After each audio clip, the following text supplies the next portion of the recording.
Tension పడకని చెప్పాను. అందరికీ happy new year. New year రోజు అందరూ కూడా హ్యాపీగా ఉండాలని అనుకుంటారు. మేము కూడా అలా అనుకునే బీచ్కి వెళ్ళాము. కాకపోతే ఈరోజు మాకు అనుకున్న ఒక సిచ్యువేషన్ ఎదురైంది.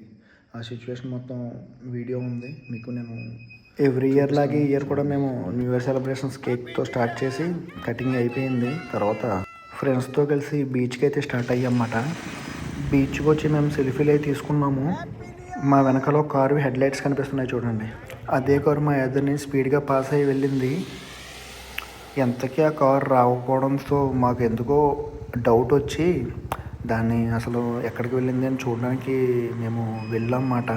అక్కడికి వెళ్ళేసరికి ఈ వ్యక్తి వాటర్లో పడిపోయి కాపాడండి కాపాడండి అని అరుస్తున్నాడు. మేము వెళ్ళి అతన్ని బయటికి లాక్కొచ్చిన తర్వాత వీడియో ఇది. బయటికి లాక్కొచ్చి అక్కడ వదిలితే మళ్ళీ ఆయన నడవలేని పరిస్థితిలో ఆ విధంగా అయిపోయాడు. తర్వాత తెలిసింది ఏంటంటే, మీకు బ్యాక్ సైడ్ కనిపిస్తున్న లైటింగ్ ఏదైతే ఉందో అది ఆ కార్ అందులోకి డెప్త్కి వెళ్ళిపోయింది, నదిలోకి, అన్న చెల్లెలు గట్టు దగ్గర. సో మేము వెళ్ళడానికి ట్రై చేసాం కానీ మాకు అవ్వలేదు. ఎందుకంటే అక్కడ చాలా డీప్ డెప్త్ ఉండడం వల్ల లోపలికి వెళ్ళలేకపోయాం. ఈయన అయితే కాపాడగలిగాం. ఈయన ఆల్మోస్ట్ ఇంకా పోయే స్టేజ్లోనే ఉన్నాడు. అలాంటి వ్యక్తిని లాక్కొచ్చి బయటికి తీసుకొచ్చి ఇంకా మిగతా వాళ్ళు కూడా కాల్ చేసాము. వాళ్ళు వచ్చి పాపం వాళ్ళకి అయినంత వరకు చేశారు. తర్వాత కార్ లైట్స్ కూడా ఆరిపోయి ఫ్లోట్ ఎక్కువ ఉండడం వల్ల మళ్ళీ నది ఫ్రంట్కి వచ్చేసింది. ఇంకా మాకు ఇంక దొరకలేదు. పోలీసులకి ఇన్ఫామ్ చేసి 108కి కాల్ చేసి ఆయన్ని హాస్పిటల్లో జాయిన్ చేశారు. తర్వాత పోలీసులు కూడా ఇన్ఫామ్ చేసాము. వాళ్ళు కూడా వచ్చారు.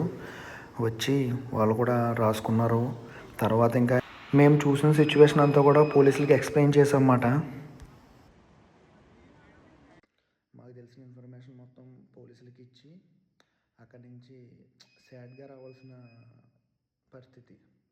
అనుకోలేదు ఇలాంటి సిచ్యువేషన్ ఒకటి ఎదురవుద్ది అనేసి. అసలు మేము కనీసం ఇంకోటి ఏంటంటే, మేము చూసాం కాబట్టి ఆ రెండో వ్యక్తి అన్న బతికాడు అన్న మాకు ఆ ఫీల్ కలిగింది. ఎందుకంటే ఆ టైంలో ఎవరు లేరు. ఆ కారు వెనకాల వెళ్ళిన మేము ఫ్రెండ్స్ తప్ప ఇంకా వేరే మూడో వ్యక్తి ఎవరు లేరు అక్కడ.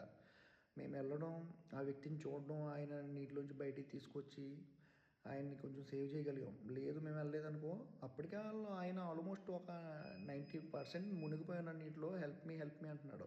ఆ సిచ్యువేషన్లో ఆయన్ని బయటికి తీసుకొచ్చి మేము హెల్ప్ చేసాం, ఆయన్ని కాపాడగలిగాం.